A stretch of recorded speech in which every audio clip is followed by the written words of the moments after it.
একে একে আল্লাহর সমস্ত আলামত শেষ হয়ে যাবে। তখন পৃথিবী অন্ধকার হয়ে যাবে, সেই সাথে বৃদ্ধের ন্যায় হয়ে যাবে। মা সন্তানকে ভুলে যাবে, স্বামী স্ত্রীকে ভুলে যাবে, ভাই বোনকে ভুলে যাবে।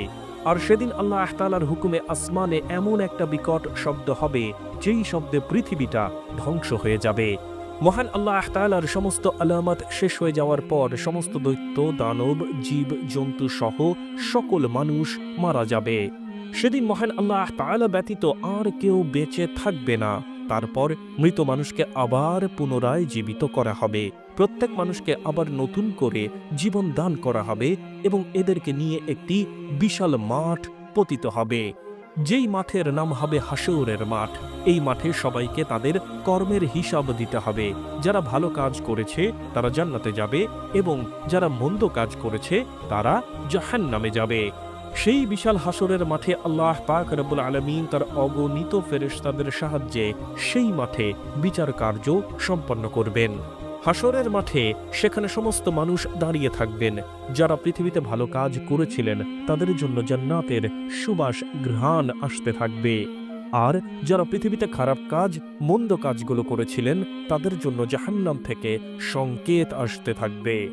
ইতিমধ্যে যারা পৃথিবীতে খারাপ কাজ করেছিলেন তাদের ঠোঁট মুখ শুকিয়ে যাবে।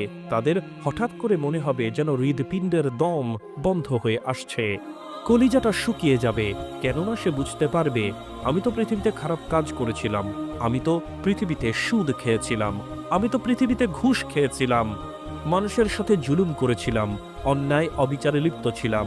আজ আমার একটু পরেই বিচার হবে, আমাকে জাহান্নামে দেওয়ার আদেশ করবেন। এই সকল কথা তার অন্তরে জাগ্রত হবে এবং তার কলিজা, ঠোঁট, মুখ শুকিয়ে যাবে। আল্লাহর সাথে শিরক করা এটি কবিরা গুনাহ, অতঃপর আপনি জাহান্নামী। আজকের ভিডিওতে আলোচনা করব শিরক কি এবং এক লোক কিভাবে আল্লাহ তাআলার সাথে শিরক করত, অতঃপর সে জাহান্নামী। ইবাদতের প্রকারসমূহ থেকে কোনো কিছু আল্লাহ ছাড়া অন্যের জন্য সম্পাদন করাকে শিরক বলে।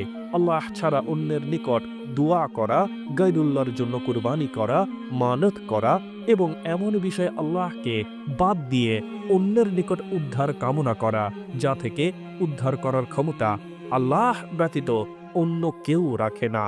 আর তাওহীদ হচ্ছে একমাত্র আল্লাহ তাআলার জন্য ইবাদতকে নির্দিষ্ট করা, এটি হচ্ছে শিরক। তো চলুন একটি শিরকের ঘটনা শুনে আসি। বন্ধুরা, এই ঘটনাটি হচ্ছে রফিক নামের একজন ব্যক্তির। সে অনেক গরিব একজন ব্যক্তি ছিল, অনেক কষ্ট করে পড়ালেখা করেছিল এবং সে অনেক পরহেজগারও ছিল। এরপর সে একটি অনেক ভালো চাকরি পায় এবং তার পরিস্থিতি ধীরে ধীরে ভালো হতে শুরু করে। তবে সে এমন কি কথা বলেছিল যার কারণে সে শিরক করে বসে এবং সে জাহান্নামী হয়ে যায়? বন্ধুরা, এই ঘটনাটি জানার জন্য আমাদের সাথেই থাকুন। ছোটবেলা থেকেই রফিক অনেক শান্ত স্বভাবের একটি ছেলে ছিল। সে অনেক পরহেজগারও ছিল। প্রতিদিন 5 ওয়াক্ত নামাজ আদায় করত। আজান দেওয়ার সাথে সাথেই সে তার সব কাজকর্ম ছেড়ে দিয়ে নামাজ পড়ার জন্য ছুটে পড়ত। ছোট থেকেই অনেক কষ্ট করে মানুষ হয়েছে রফিক। তার বাবা দরিদ্র হওয়ার কারণে তার পড়ালেখার খরচ চালানো তার বাবার পক্ষে সম্ভব হচ্ছিল না। তাই সে অন্য ছেলেদের টিউশন পড়িয়ে নিজের স্কুলের খরচ বহন করত। এইভাবে সে তার নিজের পকেট খরচ এবং স্কুলের ফি জমা করত। রফিক অনেক ভালো ছাত্র হওয়ার ফলে তার কখনো নিজের টিউশন পড়ার প্রয়োজন হয়নি, কেননা সে নিজেই সবকিছু বুঝতে সক্ষম হতো। অনেক মেধাবী ছাত্র ছিল এবং ক্লাসের মধ্যে প্রতিবার ফার্স্ট আসতো। তার রেজাল্ট দেখে তার স্কুলের শিক্ষক সকলেই অনেক খুশি ছিল। অনেক কষ্ট করে পড়ালেখা শেষ করে রফিক যখন বড় হলো এবং চাকরি খুঁজছিল, তখন সে ভালো একটি চাকরি পাচ্ছিল না।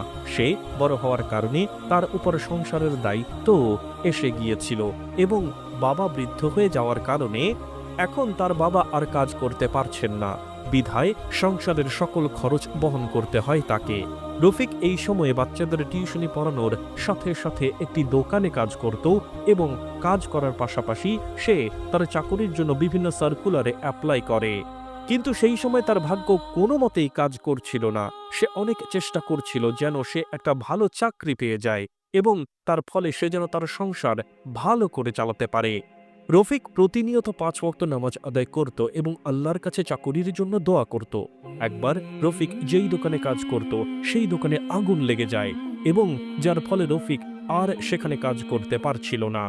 কেননা দোকান মালিকের সেটি একমাত্র দোকান ছিল এবং দোকানে আগুন লাগার ফলে অনেক লস হয়ে গিয়েছে, যার ফলে সেই দোকান মালিকের সেই দোকান আবার নতুন করে দাঁড় করানো তার পক্ষে সম্ভব নয়। তাই সেই সময় রফিক শুধু 2-3টা টিউশনি করিয়ে অনেক কষ্টের সাথে তার সংসারকে সামলাচ্ছিল। আর অন্যদিকে সে চাকরি তো তালাশ করছিলই। সেই সময় তার অনেক কঠিনভাবে দিন কাটছিল। এরপর একদিন রফিকের সাথে তার এক বন্ধুর দেখা হয়। তার সেই বন্ধু অনেক বড় একটি কোম্পানি দিয়েছিল এবং সেই কোম্পানিটি কয়েক বছরের মধ্যেই অনেক বেশি সফলতা লাভ করেছিল। রফিক যখন সেই কোম্পানিতে ইন্টারভিউ দিতে যায়, যখন রফিক দেখে তার বন্ধু তাকে চিনতে পারে এবং রফিকের পরিস্থিতি দেখে তাকে তার বন্ধু চাকরিটি দিয়ে দেয়। সেই সময় রফিক অনেক বেশি খুশি ছিল এবং সে তার বন্ধুকে বলে, আজকে তুমি আমার জান রক্ষা করলে, আজকে তুমি অনেক বড় একটা বিপদ থেকে রক্ষা করলে। এরপর থেকে রফিক অফিস করা শুরু করে এবং অনেক বেশি মনোযোগ দিয়ে সে তার কাজ করে। ধীরে ধীরে এইভাবে দিন অতিবাহিত হতে লাগলো আর সেই কোম্পানি তাকে অনেক ভালো একটি স্যালারি দিত, যার ফলে তার অভাব ধীরে ধীরে দূর হতে লাগলো এবং সে তার সংসারকে অনেক ভালোভাবে পরিচালনা করতে শুরু করলো। 2-3 মাস পর তার বাসার সবকিছু নিয়ন্ত্রণের মধ্যে চলে আসে এবং তার সংসারের সকল সমস্যা দূর হয়ে যায়। সে তার বৃদ্ধ বাবা মায়ের দেখাশোনা করতে পারছিল এবং টাকা জমাও করতে পারছিল এবং অনেক সুখীভাবে জীবন কাটাতে শুরু করলো। এইভাবে একদিন তার বন্ধু যে রফিককে চাকরিটি দিয়েছিল সে তার সাথে সাক্ষাৎ করে এবং জিজ্ঞাসা করে যে কেমন কাজকর্ম চলছে এবং তোমার কি অবস্থা, বাসার সবকিছু ঠিকঠাক আছে তো? যার উত্তরে রফিক বলে, হ্যাঁ, অনেক ভালো কাজকর্ম চলছে এবং আমার বাসার সকল সমস্যা ঠিক হয়ে গিয়েছে, সকল কিছুই তোমার জন্য। তুমি যদি সেদিন না থাকতে আর আমাকে এই চাকরিটা না দিতে তাহলে আমি এই পর্যায়ে আসতে পারতাম না, সবকিছু তোমার বদৌলতেই হয়েছে। এই কথা শুনে তার বন্ধু তার উপর খুশি হলো এবং সেখান থেকে চলে গেল। বন্ধুরা, এই ঘটনা শুনে আমরা জানতে পারি যে রফিক অনেক ভালো একজন ব্যক্তি। সে ছোটবেলা থেকেই অনেক কষ্ট করে মানুষ হয়েছে, পড়ালেখা করেছে এবং সে ছোটবেলা থেকেই 5 ওয়াক্ত নামাজ আদায় করত এবং আল্লাহর ইবাদত করত এবং সে তার বৃদ্ধ মা বাবার দেখাশোনাও করে এবং এখন সে ভালো একটি চাকরি পেয়েছে এবং তার সংসার ভালো করে গুছিয়ে নিয়েছে এবং ভালোভাবে দিন কাটাচ্ছে। তবে তারপরেও সে জাহান্নামী। কথাটি শুনে অবশ্যই আপনারা অবাক হয়ে গিয়েছেন। আসুন, সে জাহান্নামী কেন তা আমি আপনাদেরকে বলে দেই। রফিক যখন চাকরি পায় তার বন্ধুর কাছ থেকে, তখন সে তার বন্ধুকে বলে, আজকে তুমি আমার জান রক্ষা করলে, আমাকে তুমি অনেক বড় একটা বিপদ থেকে রক্ষা করলে। এবং পরে যখন তার বন্ধু আবার তার সাথে অফিসের মধ্যে সাক্ষাৎ করতে আসে, তখন রফিক আবারও তাকে বলে, অনেক ভালো কাজকর্ম চলছে এবং আমার বাসার সকল সমস্যা ঠিক হয়ে গিয়েছে, সকল কিছু তোমার জন্য। তুমি যদি সেদিন না থাকতে আর আমাকে এই চাকরিটা না দিতে তাহলে আমি এই পর্যায়ে আসতে পারতাম না, সবকিছু তোমার বদৌলতেই হয়েছে। ব্যাস, এখানে রফিক শিরক করেছেন, কেননা সবকিছু দেওয়ার মালিক আল্লাহ পাক রব্বুল আলামিন। আল্লাহ পাক রফিককে রিজিক দান করেছেন, তার বন্ধু নয়। আল্লাহ পাক রব্বুল আলামিন তার বন্ধুর মাধ্যমে রফিকের রিজিক বন্টন করে দিয়েছেন। তবে রফিক তার বন্ধুকে বলে ফেলল যে তোমার জন্য আমার জীবন আজকে সুন্দর। এটা একদম ভুল কথা। আল্লাহ পাক দিয়েছেন বলেই রফিক সুখী রয়েছে। রফিক এই সকল কিছু বলেছে, এখানেই সে ভুল করেছে, অতঃপর সে জাহান্নামী। শিরককারীকে আল্লাহ পাক জাহান্নামী ঘোষণা করেছেন। তো বন্ধুরা, এই ছিল আমাদের আজকের ভিডিওটি ভালো লাগলে অবশ্যই লাইক, কমেন্ট ও সাবস্ক্রাইব করবেন এবং ভিডিওটির বিষয়ে আপনার যদি কোনো মতামত থাকে তাহলে কমেন্ট করে জানাবেন।